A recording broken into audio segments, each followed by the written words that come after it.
Hi everyone, Jim from Javelin here with a SolidWorks tech tip. In an earlier video by one of my colleagues, we simulated a golf ball on a golf course. Now, in order to get that, in order to have the simulation accurately work, what we need to do is we need to have the points for this golf course. So what I've done is I've gone to the golf course and I've measured out on a 10 by 10 grid what the elevations were at various points, and I've compiled all of that information in this Excel document. So I'm going to save it out. I'm going to change my type though. Text, tab delimited, that's what it is. So it's the .txt file. I'll just overwrite the file that's there. Yep.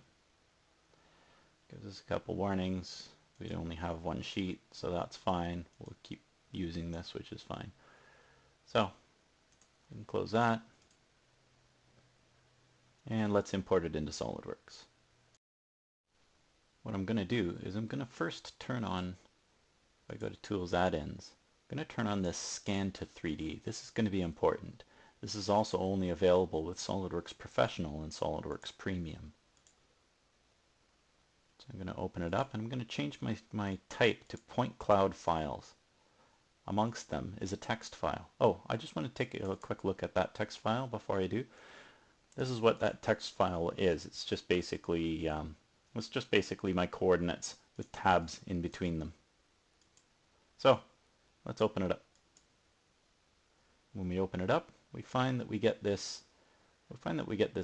This grid of all of the points. So you can see that's what my landscape looks like. There's a bit of a dip and it slants to one side. So how are we going to turn this into something that SolidWorks can use? Well, there's a couple of different approaches. The first approach that I'm going to take is I'm going to right click on it and I'm going to see if I can do this kind of a quick way. So I'm going to use this mesh prep wizard. With the mesh prep wizard, what I can do is I can take a point cloud and I can turn it into a mesh, and then I can turn that into a surface. Let's see what how that looks. So use this automatic.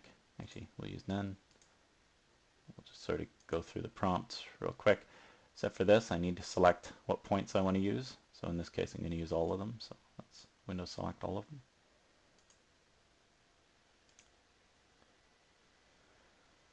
You can see that's sort of what my surface is going to end up looking like. There's a lot of sharp corners in there that I don't particularly like, but we'll deal with those a little bit later on in the wizard. So we'll go through, no holes to fill. We're going to run the surface wizard, and we're going to try and smooth this out a little bit. So we'll try it using automatic first. We'll keep stepping through. That looks like it smoothed it out nicely.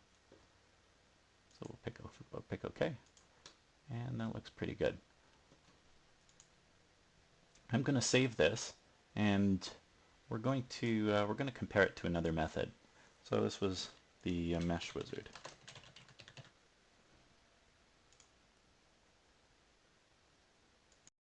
Okay, so that method might not necessarily work in all cases, or it might not give you the exact desired result. So I'm going to close it and we'll try again. Oh yeah, I was going to open it. So we'll open up that point cloud file again. XYZ.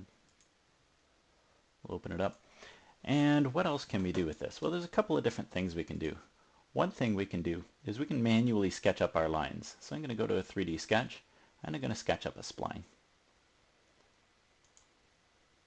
1, 2, 4, 5, 6, 7, 8, 9, 10. Whoops, that last one was a bit off.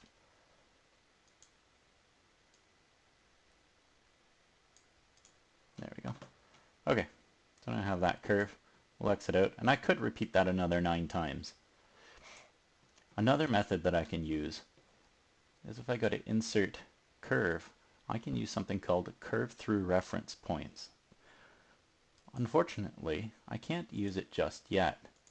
When I go to pick on these points, it doesn't exactly let me select them as points. It just still recognizes them as a as point cloud data.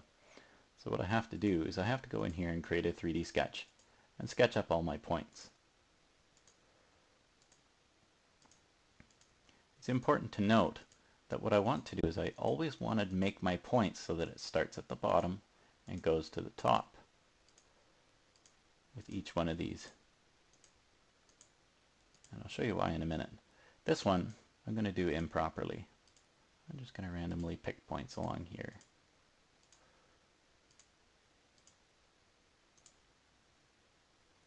And then we'll do the next one proper.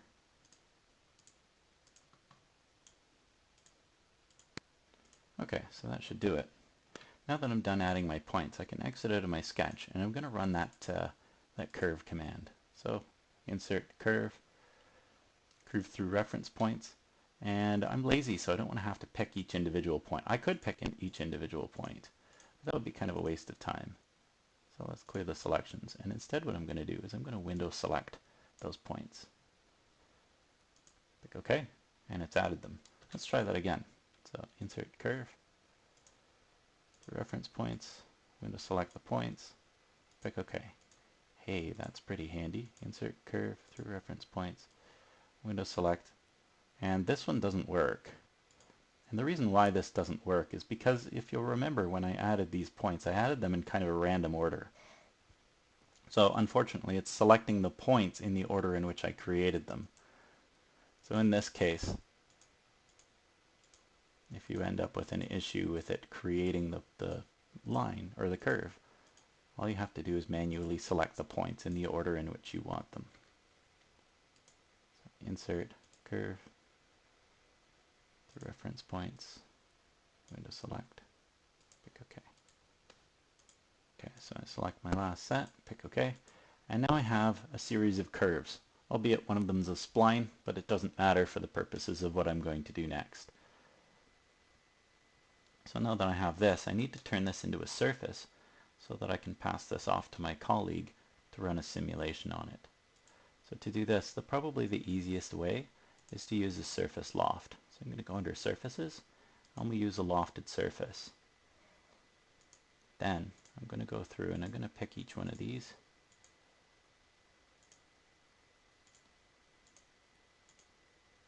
And I also need to make sure that these green points are all on the same ends. When I'm done with that, I pick OK. I can hide my curves.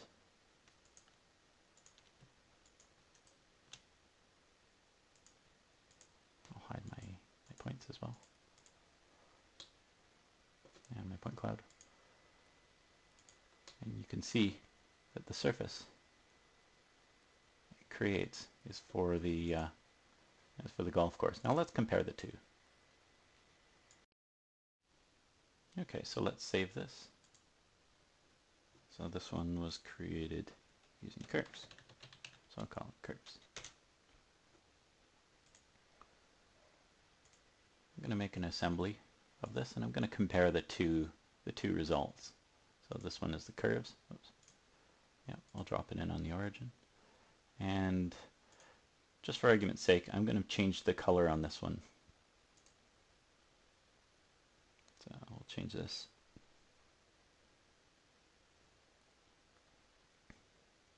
I'll make this one green.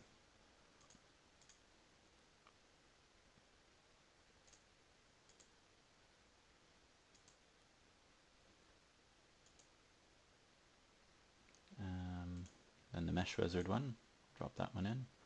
Again on the origin. You can see there are some subtle differences between the two. Mostly in terms of how it handles the transitions.